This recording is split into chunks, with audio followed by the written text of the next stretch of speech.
Join us today in the kitchen while we make some delicious chickpea curry and chickpea scramble. Let's go.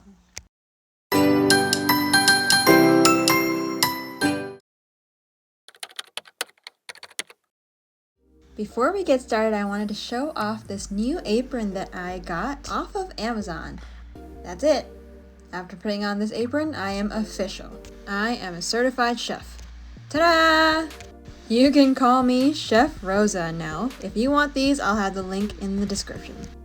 Let's start off with making the item that is going to take the longest. We have soaked our chickpeas overnight. This is actually just 2 cups of chickpeas that we put in the mason jar. We covered it in water and then it grew overnight and it made this much once you soak it. Let's rinse the chickpeas under cold water. Do a little chef toss and just let it sit here until it is nice and drained. We are going to prepare a pot of water and then we are going to add 3 cups of chickpeas, raw chickpeas here into the pot. I chose to do 3 cups because I wanted to use the rest for something else later on. We are going to bring this up to a boil and let it simmer away for 1 to 2 hours until tender. It has been a super cold. My daughter Grace, she decided to make some hot tea for me, so that's what I'm doing, warming up with that tea. Getting our vegetables prepped, I have some greens here, carrots, onions, ginger, and if you have some garlic, that would be great.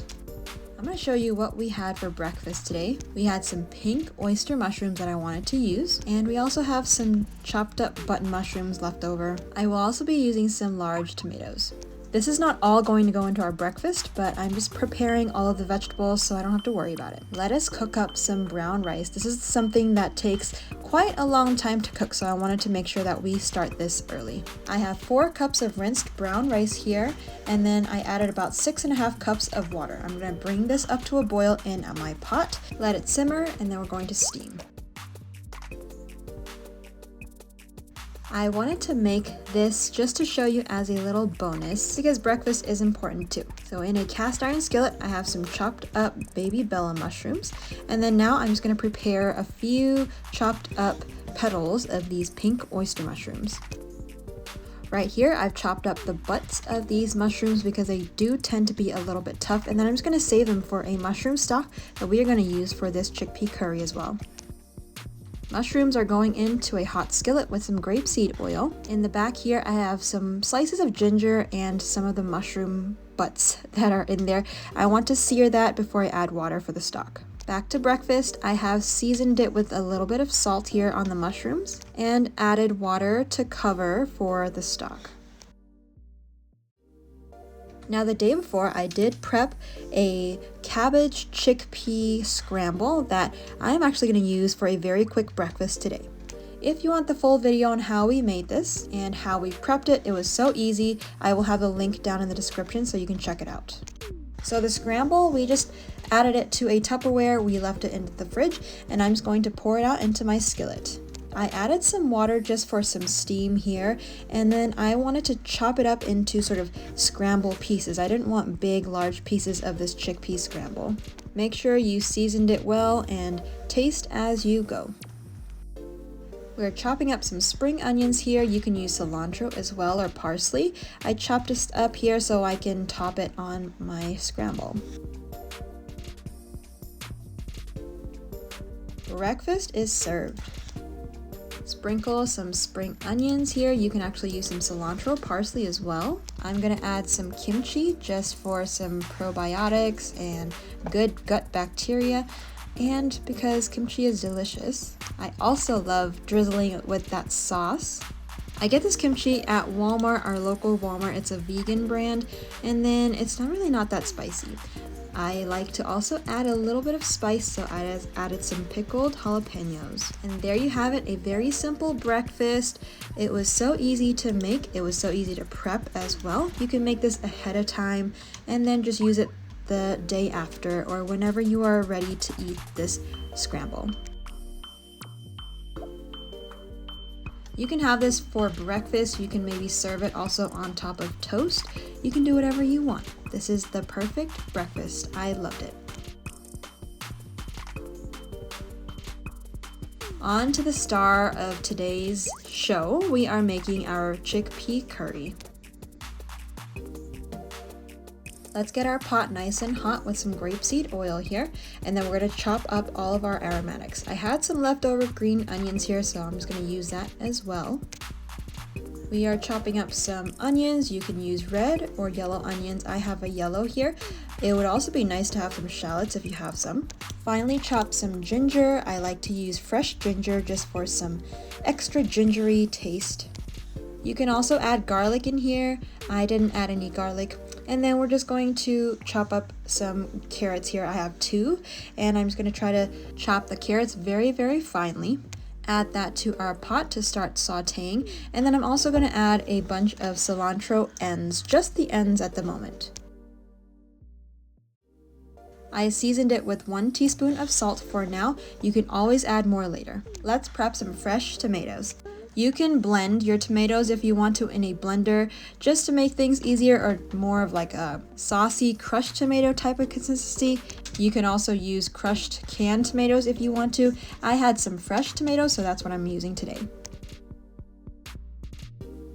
We are also going to be using some pink oyster mushrooms in the curry. The mushrooms really add an umami to this, and it also adds some meaty texture as well.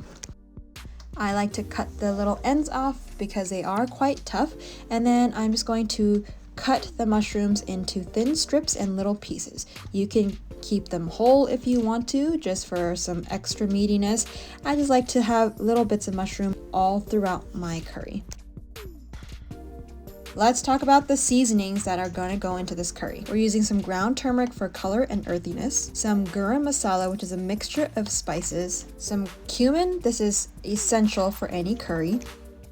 I like to add fennel seeds for a little bit of anisey flavor, some organic coriander powder, and some black mustard seeds. It's a good idea to toast these while you are toasting your onions and your ginger. I added it at this point for my curry, but I do recommend you just toasting it while you are chopping up your onions and your ginger for this recipe. One more thing I wanted to add is some cinnamon. It doesn't make your curry taste like an apple pie. It actually adds a very delicious sweet note to your curries. I like to kind of eyeball this, but you can add however much you want. Maybe just go a teaspoon of each just to start and taste it as you go. In this curry, I'm also going to add a few leaves of collard greens or Swiss chard. I'm just going to add this in just for some extra nutrition. Remember our mushroom stock from earlier? I'm going to add this right now into our pot.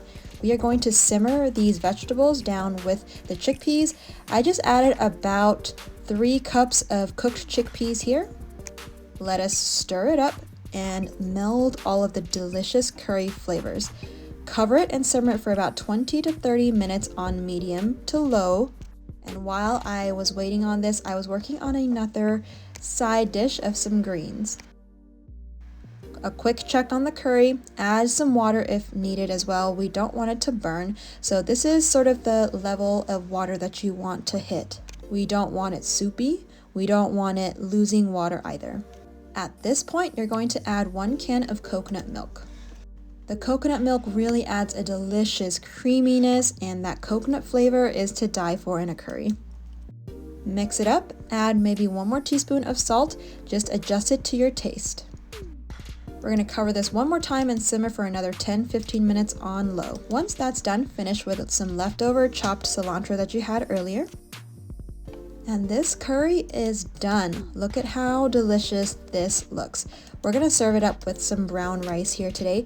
You can definitely use some fresh sourdough bread to sop it up. You can add this to some mashed potatoes. Do whatever you like with your curry. Trey had his bowl with just the side of greens that I made, and then for the kids and I just served it with some brown rice and the curry on the side.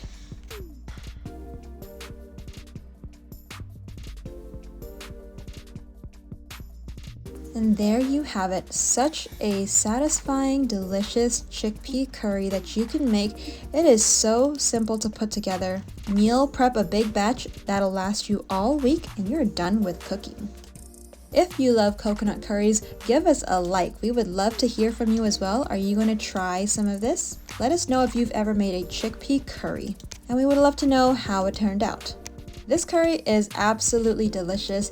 Thank you guys so much for watching this video and joining us in the kitchen today. If you are new here, we would love for you to subscribe for more videos such as these.